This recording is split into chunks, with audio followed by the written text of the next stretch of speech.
What's up, everyone? Welcome back to the Different Lens podcast. My name is Juan Felipe Sierra.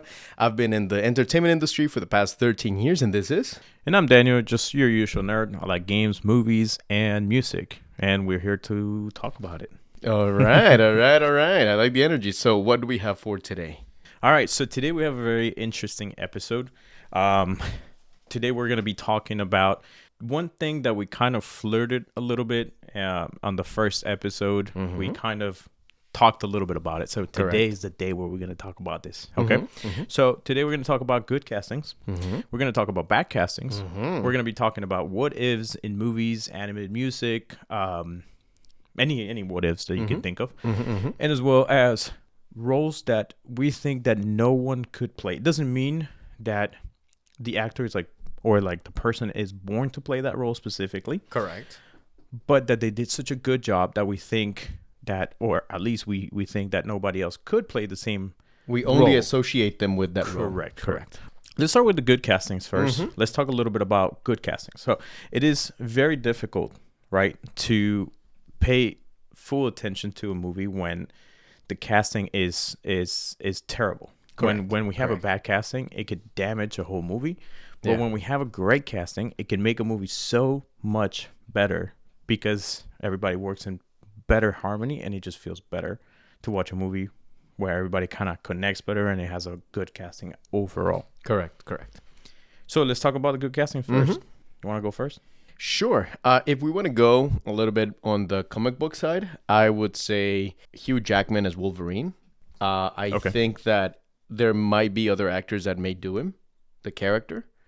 But I don't think that they're going to be as iconic on screen as Hugh Jackman. You know, even though he is taller than what the character is supposed to be, right. I think the physicality, the acting acumen, the level of just badassery that he commands, just the way that he rages and he's like the presence that he has on screen. I don't care if he's the tallest, Wolverine that we're ever going to get. I think he's going to be the greatest one on screen. Yeah, I do agree with that one. Yeah. I think that he was given a role, which again, like you're saying in the comics is completely different, but he delivered on that role so well. And I think he's played that role for almost 20 years now? Yeah, like 18 years? I mean, it's hard to think now of somebody different playing that character.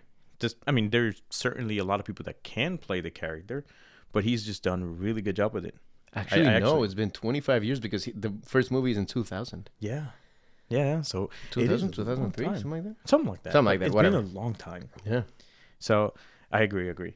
And keeping it with the comics, one of the ones that I think did a good job, it's RDJ, Robert Downey Jr. For Iron Man. I also have that on mine too. Just the two very iconic lines, that he gave us as playing Iron Man, right? When the first movie ends. When he just goes and looks at the screen and says, I am Iron Man. Yeah. That was phenomenal. And the very last line that he gives us with the snap. Am Iron Man. Boo. And just, iconic lines. Yeah. And he also played the character for a very long time. Correct. And it's kind of hard now to think who else could play that role too, right? Correct. Because you just did a really good job. Correct. Who else you got? We're going to go a little bit more on like the bigger movie genre. I have Christoph Waltz as Hans Landa. Oh, man. From Inglourious Bastards. I was thinking actually that's one of the characters that I feel like he did such a good job that thinking about someone else playing it is like... It's ridiculous. He just did such a good job. And the level of... Like, I see him kind of like as a panther, ready to launch. And just the way that he switches his face between just kind of like being goofy to just... looking, like staring daggers into your eyes and knowing that no matter what the situation is, you're going to die. Yeah. You're not going to make it out alive. Or if you make it out alive, you will never, ever forget that face ever again. No, and the way he commands the languages, right? Because he does speak multiple languages in the movie. He speaks 4 languages. I believe he speaks French, English, German. Well, Austrian. Italian, isn't it? Yeah. Yeah. So, man, he did such a phenomenal role on that movie. And, he's a great actor. He won 2 Oscars. And I think that's one of them, isn't it? Yeah, correct. Yeah, the other one's for Django. For Django. Mm-hmm. Which I also have one there from that one. But, I think Christoph Waltz did a phenomenal job. He's so commanding. The very first scene when they're in the house, I think he just did a great job on that one. Yeah. For me, I was gonna actually say from Django, I have, for me personally, right? These are our opinions. Correct. Right? If you have a different opinion, by all means, let us know in the comments. But I have Leonardo DiCaprio as Mr. Candy. Really? I actually really liked him because Interesting. for me, when we look at Leonardo DiCaprio, he's a character that has played. He's an actor that has done so many different movies where he's not usually like a bad character. Yeah, he's a pretty boy. Exactly. Yeah. And to see him being the villain, right, and being so bad, because he's giving zero to no regard for the life of the slaves. Correct. Right. He's a slave, and he, throws the N word, right, racial slurs, the whole entire movie, and he's just so bad. And then even in the he's ending, like deliciously bad. Like, yeah, you just want to see him more, and you're like, you motherfucker. But it's like, yeah. I like that scene where there's two of them fighting, and he's like kind of like in a bar, and he's like, yeah, it's in his room. At first you had my curiosity, now you have my attention. Yeah. I was like, ooh, that's a good line. Yeah. Also the line when he's talking about the Three Musketeers. Correct. That the author, he is black. He was black. Dumas, I think it was. Alexander Dumas. Yeah. And he's like, oh, yeah, I think he would have found it quite exquisite. And then Christopher Waltz is like, I don't think so. Yeah. So, yeah, I think that one's a really good one. For my next pick, I have J.K. Simmons in Whiplash. Oh, yeah. I don't think anybody has that level of fragility and rage at the same time that J.K. Simmons has. I think we spoke about this in a previous episode, and if we didn't, I'm gonna say it again.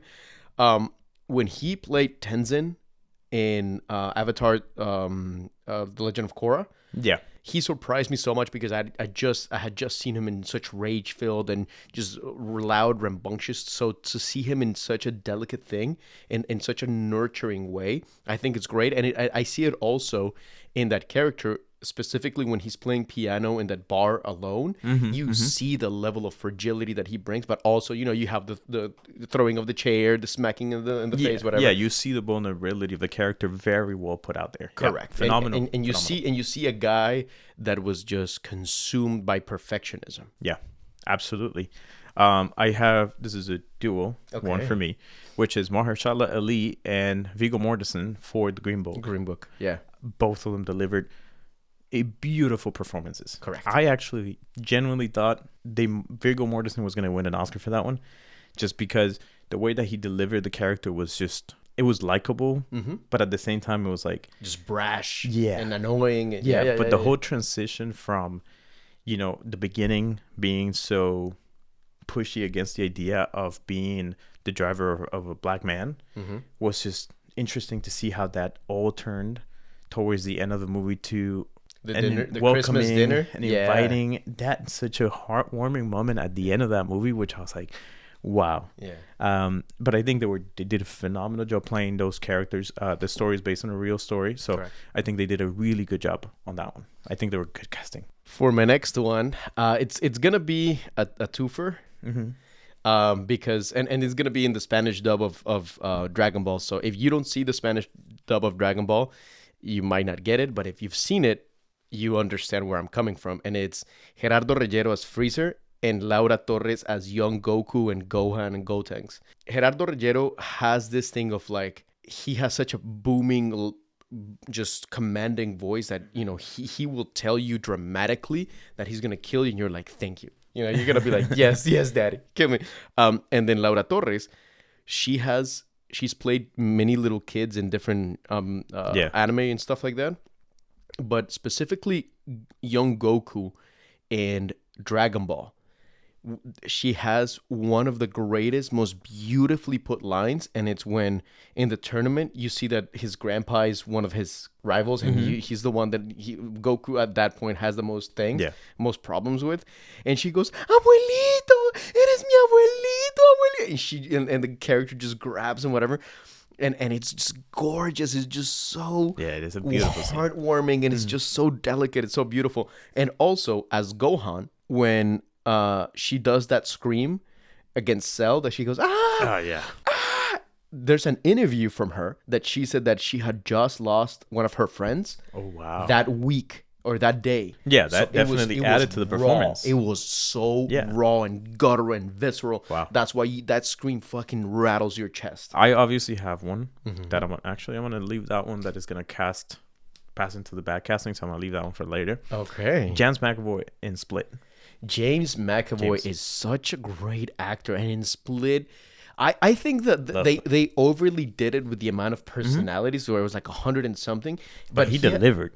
Yeah, but if they would have kept it to like 7, to the main 7 or whatever, he delivers in each one of them. Do you remember that scene when he's talking with the psychologist? And that facial transition, you could see his face fucking morph. Yeah. But see, that the choosing of doing more, it's personally, I guess, from the writing perspective, but I think he delivers in the role. I think he's such a good casting. He was such a great force. And then at the end, when he shows the animal, right? His physicality, the physicality that he has, it's amazing. Towards the end, when he's just like shirtless and he's just like running through it, and his facial expressions, I think it was a great cast. I have another twofer. Okay. And they're from Full Metal Alchemist Brotherhood in the English dub. I think Travis Willingham as Roy Mustang and Colleen Clinkenbeard as Riza Hawkeye.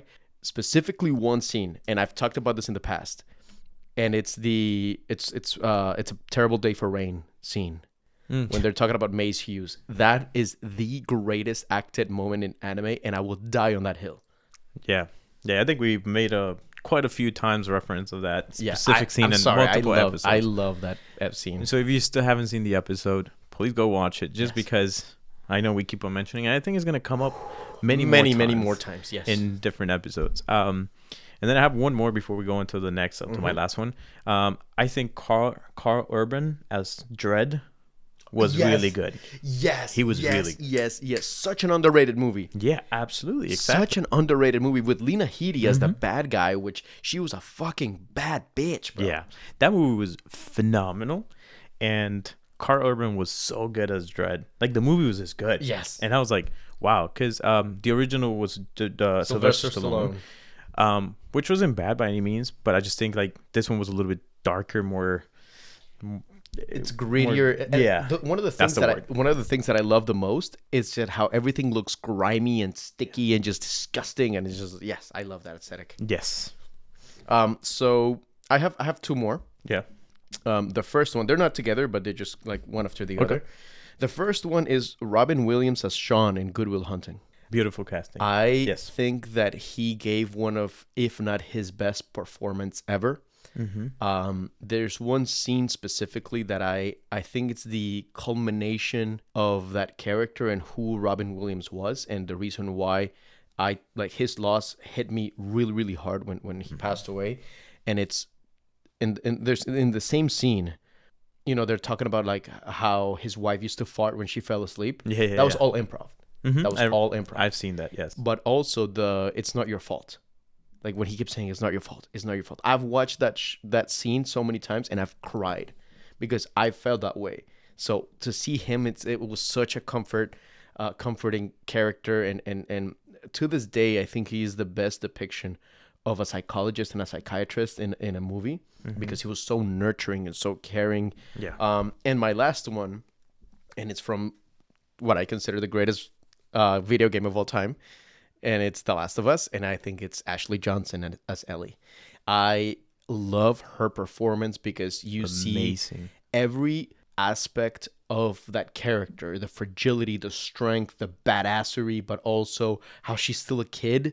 And like the part when they're in a broken down hotel and she like goes towards the front and she goes, "I'll take my luggage, please." She's never been in a hotel, so all of that, I just love that character so much. Yeah, I mean that game just is so beautifully done. And then before I finish, now that you mentioned the game, I do have one that I think was really good. His voice is so commanding throughout everything. Kratos. His voice is so good. He's so deep. He is so deep, and I feel like that's how you expect Kratos to sound like. Yeah. Like I can't think of Kratos sounding T.C. different. Carson did really great for the 5 games that he Mm-hmm. was in, and he was a fucking just machine when he came to Yes. Rage. But Christopher Judge just delivers such a subtle performance. But it sounds like an older Kratos. Correct. More experience. The other one sounded like he was going through the rage. Correct. Which, in fact, he was going through rage in the first few games, right? It was very appropriate. And now he feels more centered, more calm, right? And the lines, everything is delivered so beautifully from that. The next one is Alan Rickman as Snape. Yes. He was great. I know I know the character is going to be recast. And that's why I was going to go pass on to the back castings. Oh, gee. Because even this could be a little bit controversial, but if you're with me, a lot of people that read the book, right, understand that the character is fully fleshed out. The book, it does a really good job of fleshing out the characters very well. Like description is very good. Alan Rickman had the look of it, and in the movie he looked great for it, right? The part was perfect. Now I believe it's HBO that is making it. They just casted Papa Ezidue as Alan Rickman. Papa Ezidue is as Snape, not Alan Rickman. Snape. Sorry. You see, that's the thing. He did such a good job that I'm like, yeah, Snape was Alan Rickman. Yeah. Alan Rickman was Snape. Anyways, and to go from a character that looks so accurate to the book description to going now to a character that I have no idea how they're gonna make him. Correct. Because he's, Papa Ezidue is a black man, and again, the character is supposed to be this very pale man with long hair and everything. So odd bags under his eyes. Yeah, I'm very curious to see how they're gonna deliver the casting there. So, for my opinion, I think that's a bad casting. Just for the simple fact that I also grew up with Harry Potter, right? I think a lot of us grew up with Harry Potter, right? I think it came out in 2000, correct? Right? We were growing up with them as they were growing too. So, yeah, I can't see it. That's what I'm trying to go at. Yeah. Now by the way, if you have any more good castings, please do let us know. We want to hear from you. Yeah. We want to hear the good castings that we missed, because there have been so many that we missed. So please let us know in the comments. Yeah. Now that we're going into the bad castings, the first one, and it's going to be kind of a controversial one, but Tom Cruise as Jack Reacher. No, controversial at all. I have it. Oh, I have it on my list. The reason why I feel like he is controversial is because Reacher in the books is supposed to be a towering man. Yeah, 6'2", 6'3". Yeah, he's supposed to be 6'5", and he's supposed to be a scary man, very gigantic, very commanding. Yeah. And Tom Cruise is none of that. However, it's an action flick. I can see how they spend the money to make it good. I think Alan Richardson is much better. Tremendously. Hell yeah, he is. For me, very good as Reacher. How do you feel? This is a quick one. How do you feel if he got casted as Batman? Because he's been wanting to play Batman. Oh, I thought you were asking me. I'm like, me as Batman? No. No, sir. You cannot. Yeah, I cannot. Yeah. That'd be hilarious. That would be one of the bad castings. Yeah, that would be a terrible casting. I think he would be an amazing Batman. It's just that, like, I think he is still a little too sarcastic for him to be so gloomy and so dark. But physicality-wise, I think he would be a fucking phenomenal Batman. One thing that I feel like he doesn't have is the voice. I don't know. For me, his voice, I don't know. I don't feel like it's as deep as, like, for example, Ben Affleck, for example, had a really good Batman voice. Like, it was just very, like, I don't know. Like, I don't know. But, I mean, most of his Batman voice was just voice modulators. Yeah, but I don't know. He kind of talked like he had a tracheostomy and had the fucking thing like Yeah, but I don't know. He sounds very. But I mean, if you look at like what's this guy? Robert Pattinson. I'm so sorry. I'm sorry. He probably hates that people refer to him. I know. I know. Yeah. I'm so sorry. It's okay. Robert Pattinson, he has also such a high pitched voice. Yes, he does. So I don't think the voice doesn't really matter that much. Yes, we have a lot of but even what's the first one that did it on screen on the movies with Tim Burton? Keaton. Yes. Michael Keaton has such a high voice because he kind of talks like this, and he kind of like I'm Batman. So the voice doesn't really matter to me. Yeah, I mean, I can see it. No, but however, I do agree with the physicality. I think he has it. Yeah, and I think he will look very badass. Very intimidating as a Batman. I actually do like him a lot, and I really do hope. I actually became a fan of his watching Blue Mountain State. Oh, when he's like when he's showing the playing as condom. Tad. Yeah. That's a good role. That was a funny one. So going still with the bad motif, Keanu Reeves and Bram Stoker's Dracula. Yeah, I thought it was just terrible. His English accent is just not there. It just sounds so fake because he's trying to talk like this the entire time. Too hard. Yeah. So and you have opposite Gary Oldman, who's one of the greatest actors of all time. Mm-hmm. And, his physicality is very dramatic, very Shakespeare, kind of like just ease into it. Yeah. And Keanu Reeves is also kind of doing this with his head a lot. And it's like, brother. He acts a lot with his head. Yeah.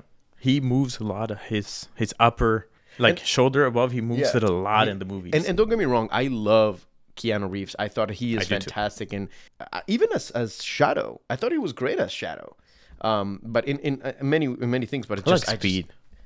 Speed was great. Speed was awesome, and John Wick, and he has a bunch of things. But yeah, specifically Bram Stoker's Dracula, he was a miss. Yeah, because you lose the immersion when the scene is not done properly. And I think we talked a little bit about this before when we talked about the CGI not being good. It's the same thing, for example, with a bad accent. Correct. A bad accent can make a movie feel like you just feel like it wasn't invested enough into the actor didn't put enough time to make it the effort to get a good. Maybe they had a short time, right? Maybe it was very last minute. I get that sometimes it could happen, right? Especially in filming, they want to rush it, like we talked also on a previous episode. If you haven't watched it, but it could happen. But it's just you lose the immersion, and then you're just kind of more like you're thinking of the accent more than what they're saying. Yeah, correct. And I feel like there's quite a few movies that happens. For example, I know they were criticizing a lot Bane, right? Oh, yeah. I was wondering where we did shoot him at. Yeah. At the end, I ended up loving it though. Yeah. Like I actually ended up liking it, but I was like, at the first few lines, you're like, yeah, fuck, yeah. But at the end, I ended up don't minding it. It was good. Yeah. But it was a little distracting at first. Yeah. I do have the Jared Leto's Joker. Oh my God. Calm down. It was bad. That was so horrendous. bad. It was horrendous. Now, fun fact. Well, not fun fact, but funny enough, State Farm. I don't know if you see it already. They released a commercial. I think it was like yesterday or 2 days ago. And the commercial is a Batman commercial where instead of Batman, they call Bateman. Yes. And then you see the Joker walking outside. That Joker looked good. Yeah. I was like, wow. Yeah. Wow. And everybody in the comments was like, wow, the best Joker we've seen in a while. Yeah. And I was like, it's true. He looked really good. Correct. Also, I think they have the Riddler, and it looked actually really good. Yeah. And I think, funny enough, a little fun fact there, Jason Bateman's friend, what's his name? The one that does BoJack Horseman. He plays Batman as well on the Lego. On the Lego Batman. He does a voiceover for Lego. Oh my God, I can't remember his name. He has a really, his voice is very, booming and I would think about that one. Yeah. But yeah. Anyways, but Jared Leto. Yeah. Jared Leto. Terrible casting. And if you like the Suicide Squad with Jared Leto, Jesus Christ. There's something wrong with you. My next one, even though I love the actress, Scarlett Johansson as Major in Ghost in the Shell, it just didn't do it for me.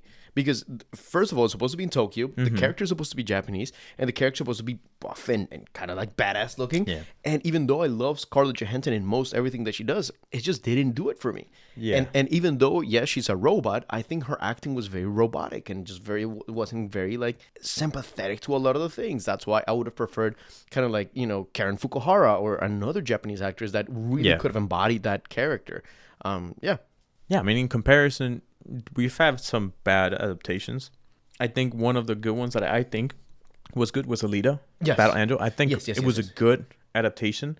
The CGI was really good. I actually enjoyed the whole movie. I thought it was good. The only thing that kind of took me out, because it's part of it is the eyes. It's just how big the eyes were. Absolutely. But it works. It worked exactly. Yeah. It worked so well to have those big eyes because they kept it kind of true to that how Alita looks on the anime. So I actually enjoyed that one. I thought it was good.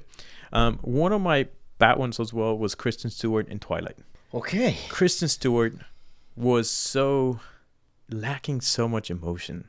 Right. It was the same. Yeah. And I can't believe that for 3 movies, she had the same. For 5 movies. It was 5, yeah, because they had like part 1, part 2, and shit. And for all of the movies, it was the same facial expressions. It was the same. I don't know, man. Yeah. It was like I would have thought maybe like the first one she was like, okay, I'm trying to get into it, but then she came in the next ones and it was like the same, and I'm like, Jesus. I personally didn't like it. Yeah. I know a lot of people did like Twilight. Yeah. A lot of people read the book, but can we just agree that she wasn't great? And she's a really good actress too. Like She has she really has good done movies some too, yeah. work that I'm like, damn. She's got some good movies, Yeah. but Twilight. Yeah. I do have 2 more. Okay. One was one that I looked up online just because I kind of wanted to see what some people have said. But this one here, for me, after playing the games and seeing it come to life in screen, I did not like it. Tom Holland in Uncharted. But why? He's supposed to be It's kind of the like a whole thing. middle-aged man, and I just don't. It's the whole movie. It's the whole movie. Like, Yeah. because also Mark Wahlberg as Sully, it just to me didn't land either. It's the whole movie. It's the whole movie. Like, Mark Wahlberg plays Mark Wahlberg in that movie. I mean, he plays Mark Wahlberg in most everything. Yeah, that's what I'm saying. That's But- what I'm trying to make the reference. Like Correct. he plays the same character, and it's just like, no, Sully's not supposed to be like that. Yeah, and seeing like a Richard McGonagall, like his way of just his wits and his charisma and just that way that he just says things that you're like, Jesus, but he just says it like nonchalantly. It's like, okay. But Yeah. Mark Wahlberg is just not it. Yeah, no, they think the 2 leads. I did not like them. Tom Holland, personally, for me, was not the option. Yeah. Not for me. My last one was also from kind of like Suicide Squad-ish, is Ian McGregor as Black Mask. Okay. We've said that it's in the past. Yes. He is just goofy, and he's just like, I get it that he's also played goofy characters in like Moulin Rouge, but Black Mask is supposed to be a gangster, and he's supposed to be a killer, and he's supposed to be like somebody that you do not cross. Yeah. Yeah. So for him to be like, oh, but you know, it's like, what the but fuck? yeah, like we can agree that most characters on that Suicide Squad were. Well, that's like Birds of Prey. Yeah. Yeah. It was. It was, yeah. The characters, I maybe we can't necessarily, let's say, like this shit on the actors per se, but like some of the writing and some of the way that they put these characters out there, I don't think it was the right call. I think one of the strong points is Mary Elizabeth Winstead, who's Ian McGregor's wife. I think she's actually one of the standout characters because she's so brash and she's just kind of like, get the fuck out of my face. Yeah. I really liked her. I did like Viola Davis. I mean, Viola Davis is But- just great in everything. Yeah. The other one that I had was the one that I told you that I kind of looked up just to see what people have said, and some people didn't like Elijah Wood as Frodo in Lord of the Rings. Yeah, Really? there was some people that felt like it was overacted. That he just was kind of like an annoying character. Okay. And how do we feel about that one? I mean, I've never seen Lord of the Rings. Lord Okay. of the Rings, and I know a few of you guys are gonna come for my balls, but I'm sorry, that doesn't interest me. I grew up watching it, so I was very young. So I would have to watch it again a little bit now, a little bit older, to really analyze the performance. But I do know he was kind of like a little bit of an annoying character because he was always getting into some shit. Like something always was happening to him, and it was just like, oh no, we gotta save Frodo. So Kind of like what's this character from Resident Evil 4? mm-hmm. Leon. But maybe I don't think maybe it could have just been that's the way the character is written in the book and not the actor. So I will have to rewatch that one. All right, so let's move on to some of the roles that we think that no one else could have played. Do you want to start off, or you want me to start with mine? I will start Okay. with Robert Downey Jr. as Charles Chaplin. Charlie Chaplin himself was Phenomenal. like, there's not another actor that I could think of currently or maybe in the future that had that level of comedic timing, the physicality, the way that he just moves and flows through a bunch of scenarios. And Robert Downey Jr. hits every single one. That's the first time he got nominated for an Oscar. Yeah. And It was play the character, not become the character. He did he embodied it so well. He embodied the actor more than the character, because the actor himself was such a troubled person that, yes, he made a lot of comedic things, but inside he was a little meh. So that's why I love how Robert Downey Jr. just, you can see the fragility in the comedy, because there's a famous saying that from comedy to tragedy there's a thin line. So you see him jumping back and forth from that line. So I love him as Charles Chaplin. That's a good one. Yeah, that's a good one. Mine has to be Javier Bardem as Anton Chigurh from No Country for Old Men. He won an Oscar for it. Yep. He just delivered such a great performance that to this day still being, still you see like people kind of like dissecting him playing this psychopath, right? Because he just plays it so well. The accent also plays into the character. It's a really well written character, but the way he delivers every single line, and it's a character that's on a mission. One of the great scenes is, "What's the most you lost in a Toinkos?" Yeah. And the guy's like, "I beg your pardon." With the little thing from the cows that he like. That also does that one. Yeah. He is. For me, it was a phenomenal character. I honestly can't see anybody else playing that character and delivering it the way that he did. Correct. For me, I have a bit of a twofer, and it's for voice acting. Okay. Mark Hamill as Joker and Kevin Conroy as Batman. Iconic. We have had Iconic. some amazing Batmans, some amazing Jokers. Like if I would have to pick, it would be like Kevin Conroy far beyond everybody else, and then it'll be Roger Craig Smith, and then anybody else. Maybe Troy Baker along the way. Did a good job as the Joker. Yeah, but he didn't do no, but as Batman. Okay. About Batman, but because he's the only actor that has played Batman and Joker. Yeah. And then for Joker, Mark Hamill. It would be John DiMaggio and then Troy Baker far below, because I just but Kevin Conroy and Mark Hamill. Kevin Conroy did a great job. He was the Batman. He was the most amazing Batman, and I'm so sorry he passed away. But Mark Hamill also retired after Kevin's passing. So we'll never get another Joker, and we'll never get another Batman to that caliber and that degree. But I am so happy we even got those characters at all. Yeah. A lot of people can play the characters, but the way that they did it, and the way that it carried the lines, the way that the weight that they did those performances, I think, those were iconic, and forever will be embedded in the Batman and the Joker. The one that I also have is Marlon Brando playing Vito Corleone. I think, if I'm not mistaken, he also won an Oscar for that one.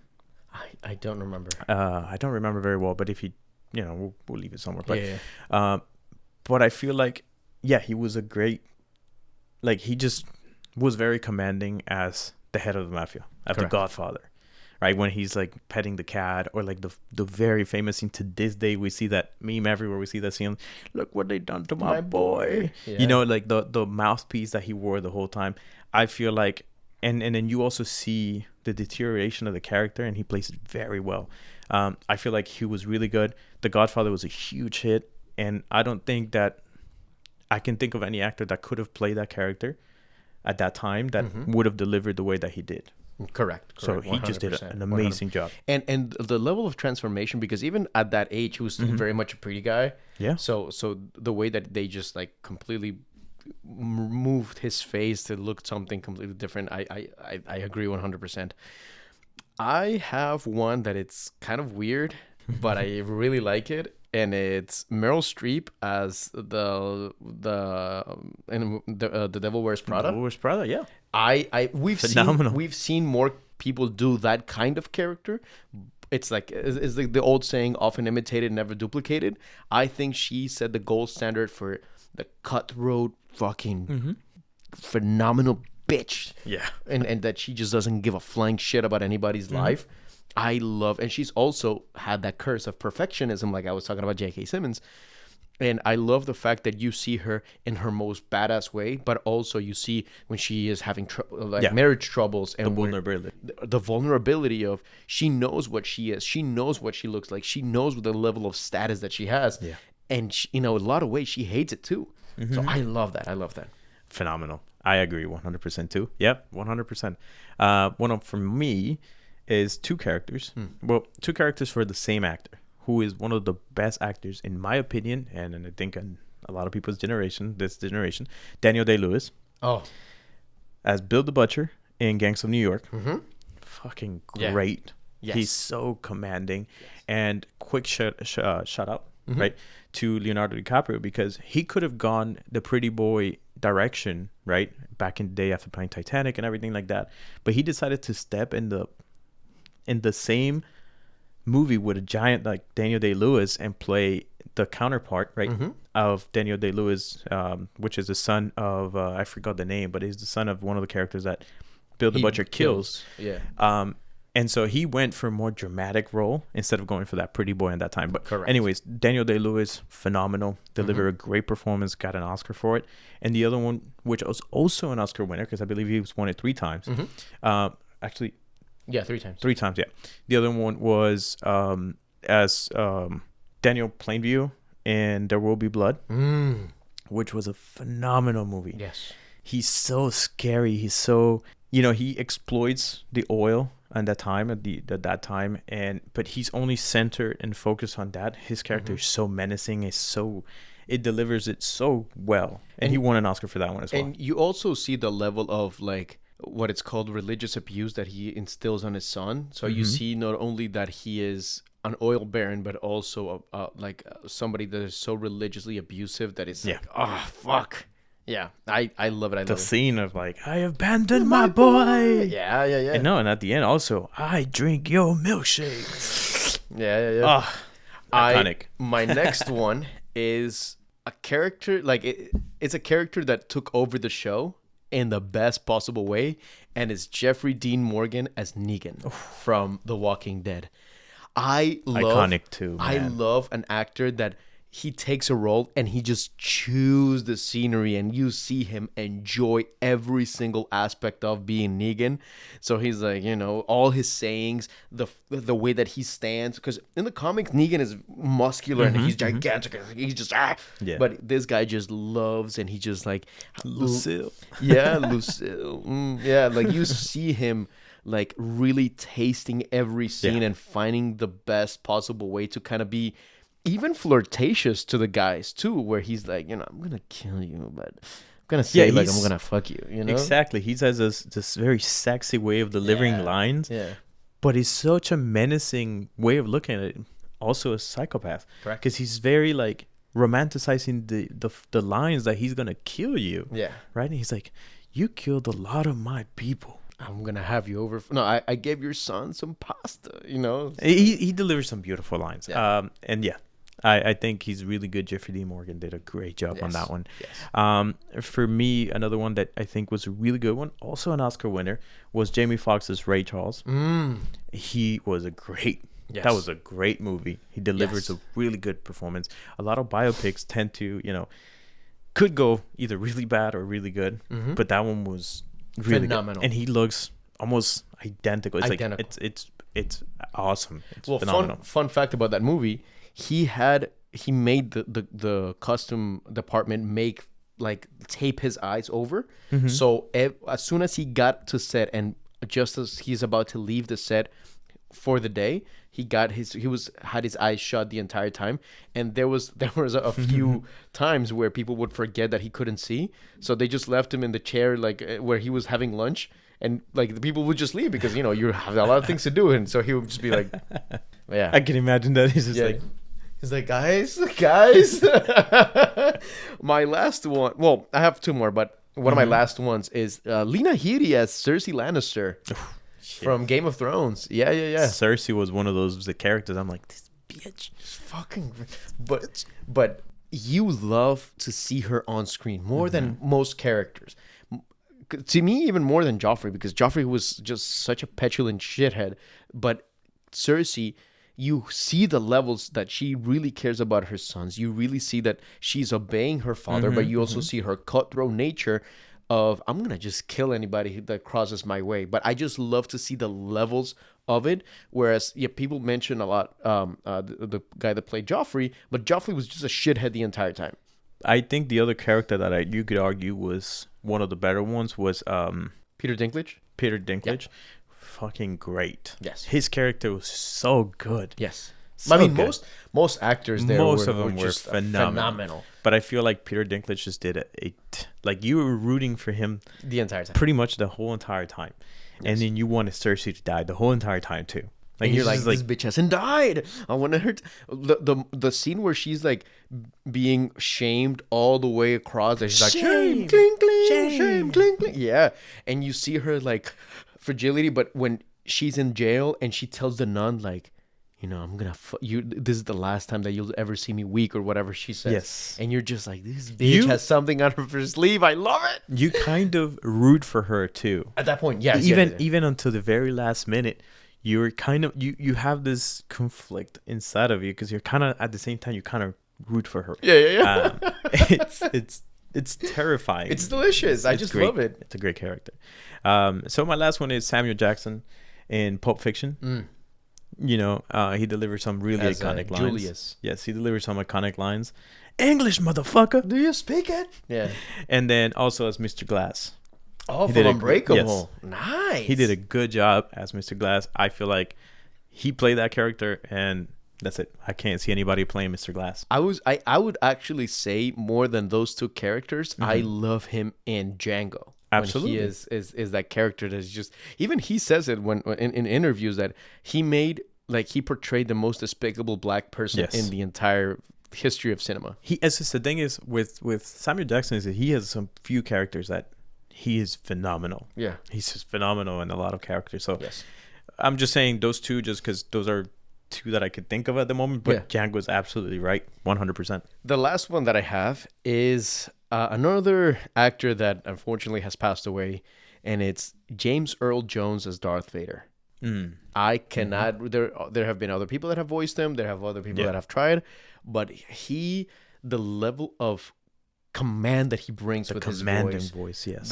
Because have you ever heard the original actor how he? So he's kind of like, I'm going to kill you, because he's also from like Norway or something like that. Yeah, I did not like that one. But so when James Earl Jones came in, and he just like, you know, be careful from choking from your aspirations. So it's like, Jesus. Yeah, he brought that deep voice, and I feel like it suited the character so much better than having kind of like a higher pitch voice. Correct. It's one of those characters that it's so commanding because Darth Vader's supposed to be huge too. He's like, the bad guy. Yeah, and he's supposed to be really tall, be a very big guy. So, yes, a commanding voice is required. Look for the rebel ship. I want them alive. You know, yeah. All right, so with that, we're going to move on to the next section. So let us know in the comments down below. Some of these other characters, some of those other roles, some of those actors or actresses that have played a role that you think that no one else could have done a job as good as they did in the film. All right, so now going into that, we're going to talk a little bit of a what ifs situation. And I'm going to start it off with one of the biggest ones that I think would have completely changed some of the gaming industry as a whole, which is simple. What if instead of getting to play Mario and Luigi to go for Peach, you play as Peach trying to escape from Bowser's castle? So instead of the scenario of like you are a plumber and you go through the whole situation going to that, correct, the characters would have been Peach trying to escape the castle. Do you think it would have the same impact as it did have as Mario? Because Mario is one of the biggest games in history. Yeah, I mean, he's a gaming mascot legend, you know? I don't think it would have had the same impact because it would be a totally different game. I think it would be more of like, kind of like horror almost, or like you're just anxious the entire time because you're like, fuck, I need to escape.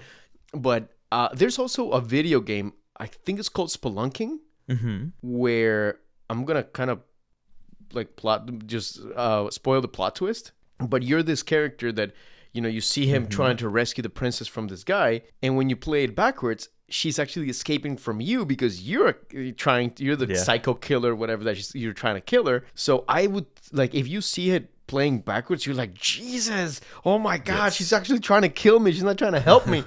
So I would love to see a game like that, but it would be a totally different game. It would be really interesting. It would have changed everything. It would be very like, you know, female empowering, and I would love to see a game like that where she's like, no, I would love to see it. Yeah, now Mario's the one that is captured, or she has to escape Bowser's castle, because we always have that trope of, and I know a lot of people are against it, and yes, there have been so many characters that have transformed it, but it's that sense of the knight, the chivalrous knight, trying to save the princess damsel in distress, the princess in the castle from the dragon. So now I would love to see a game like badass princess trying to escape herself. Correct. But I feel like it would have changed the gaming industry a lot, because we wouldn't have gotten Mario. Right. We would have probably had a different mascot, I'm sure. Correct. But Mario wouldn't be as big as it is today. We might have missed out on Mario Super Party, Mario Galaxy, Mario Smash. No, it's more like Mario Kart. Yeah. Mario, like I said, Mario Party. We would have missed on a lot of Mario stuff. Do you think that it would have also the super saturated pretty colors and the whimsical nature to it?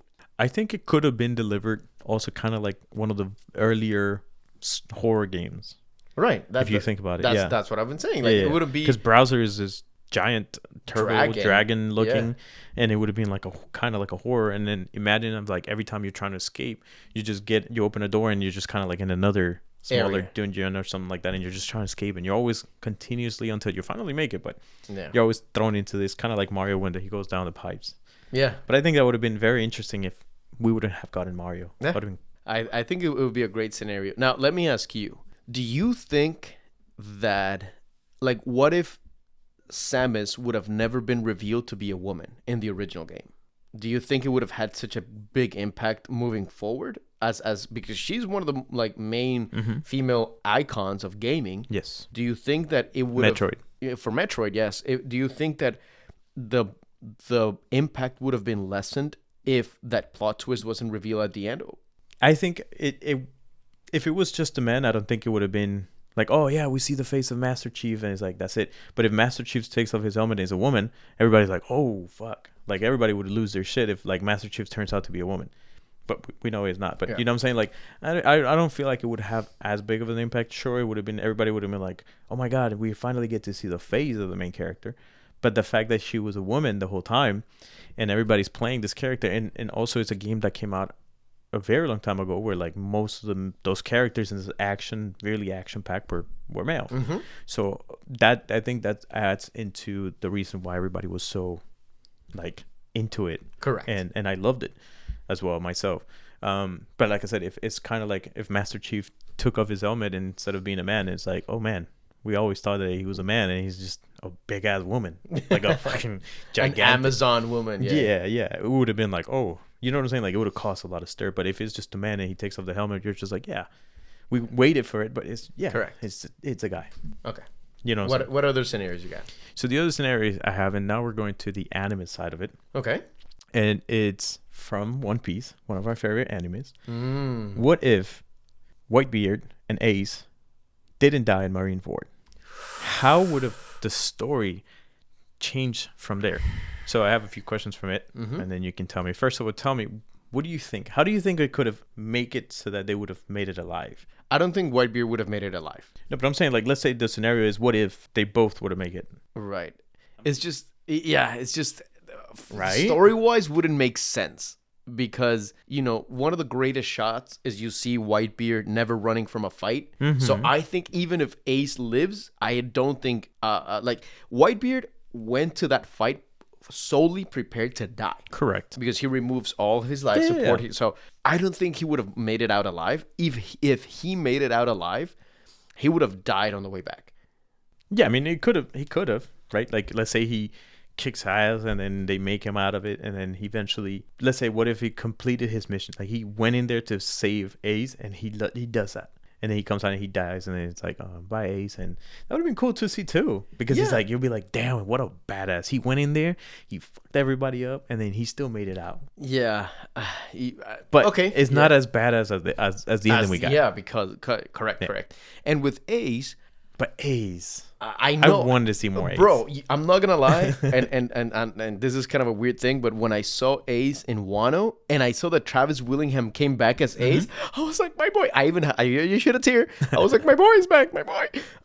I think that Ace would have gotten into the same situation because he would have gone after Blackbeard again. Yeah, and so exactly. So this is also kind of that a scenario. So let's say Whitebeard survives, Ace survive.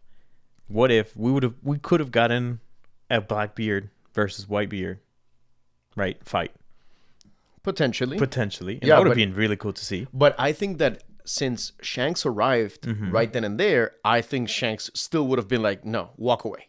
Like all three sides walk away. But then it could have caused, you don't think it could have caused like Whitebeard was like, no, I have to fight him. And then Shanks is like, bro. And then. No, I think Shanks would have been like, Whitebeard, if you want to fight, I'm going to fight you. But this war is going to stop. That could have been also really cool to see. Yeah. It could have stirred so much. Yes. Like, so much. What about the time skip? What if Ace would have survived? Let's say Whitebeard eventually passes out, right? So comes to his wounds. How would Ace be affected by the time skip if he did manage to survive? That would have been cool to see. Yeah, I think if it did happen, of course. Yeah, I think that Ace, if he would have been on the time skip, I mean, the time skip wouldn't have happened, first of all.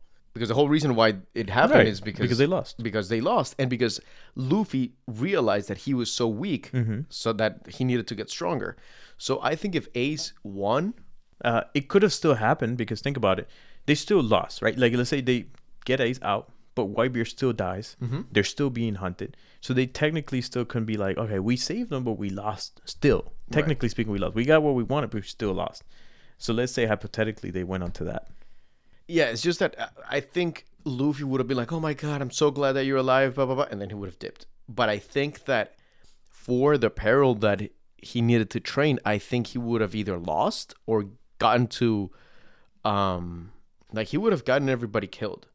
Because he didn't realize what big of a challenge it was to get to that place.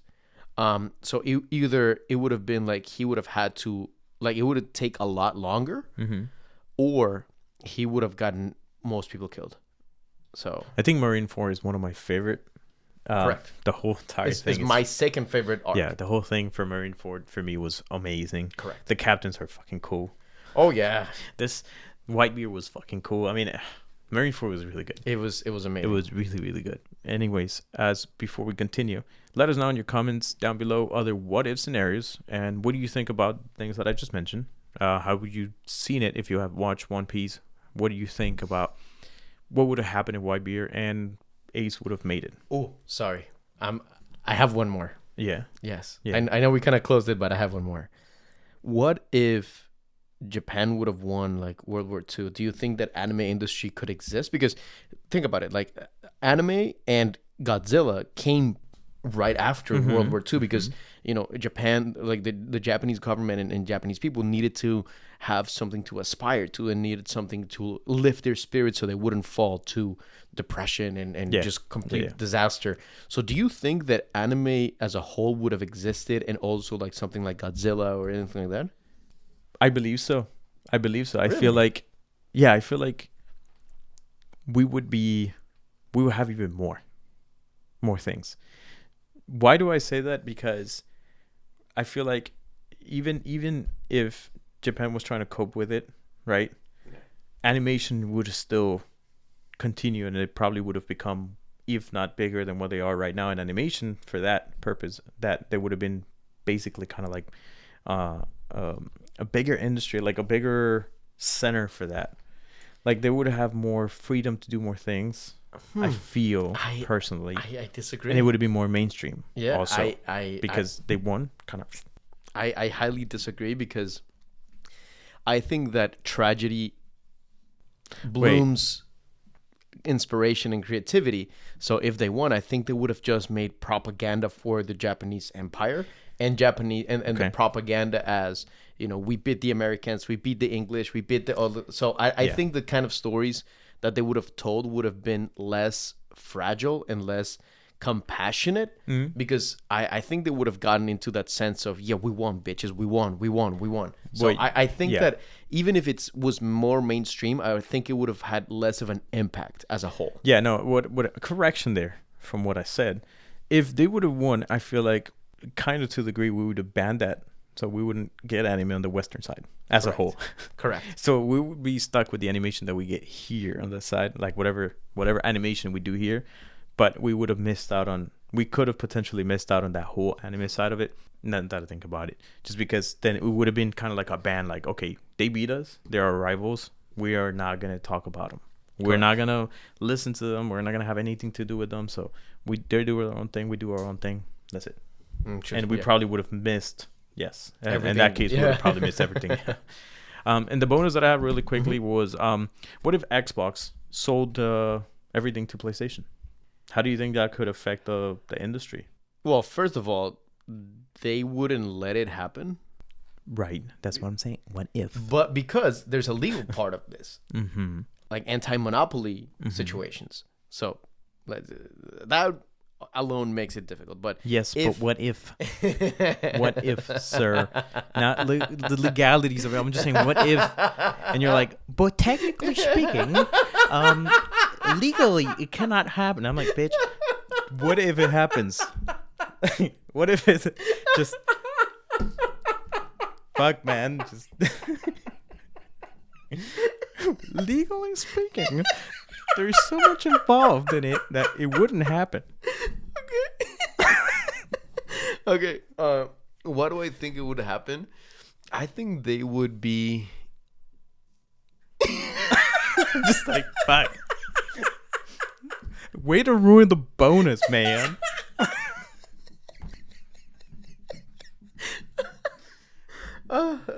I think that I don't know. It's just that, like, already PlayStation is such a dominant side of the market that yes, they could accrue new studios and new resources, but if you like Xbox, I'm sorry for what I'm about to say, but I don't think Xbox is that big of a competition to PlayStation. So that's something like Nintendo is, or PC gaming is. Correct. So I think, yeah, it would have been cool. It's just like, yeah, let's just jump on in, but I don't think it's going to make that big of an impact. Yes, you know, Xbox has Activision and Xbox has Gearbox and Xbox has Blizzard and all of that. But even then, I think Sony would be like, cool, and? I think it would be good. Yeah. It would just close out the circle. Because even as is, Xbox to me doesn't make that big of an impact as a whole. Not anymore. Not anymore. It used to. Correct, 100%. It used to. But now it's just kind of like, let's buy as much of the studios as we can so they make games for us. And even then, I could be 100% mistaken. If I am, I apologize. But I don't see Xbox exclusive shows like they have for Sony, where you have God of War, where you have The Last of Us, where you have... They have some, but they're not as impactful. Because correct, also Sony Studios is huge. That's what I'm saying.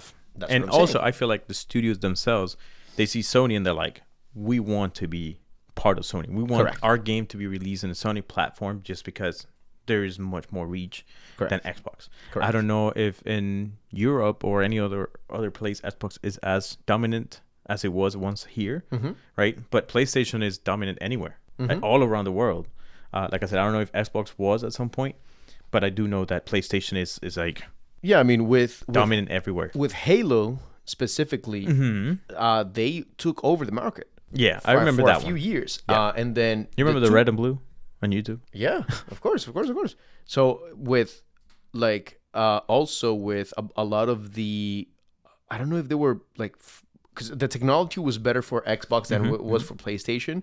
But even then, right now, I don't see a significant difference for it to be like, whoa, we got Xbox games.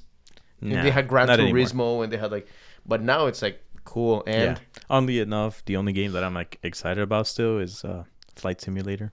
But as Microsoft, I said, you play it on the computer. So you can play it on the computer. You don't need an Xbox for it. Correct. I think they were trying to port it into Xbox, but you still need a computer. Anyways, regardless, let us know what you think about all the topics that we discussed today. Let us know down here in the comments. If you're listening, think about what we said today, and then just drop a comment. Please subscribe and like, and we'll see you again next Monday.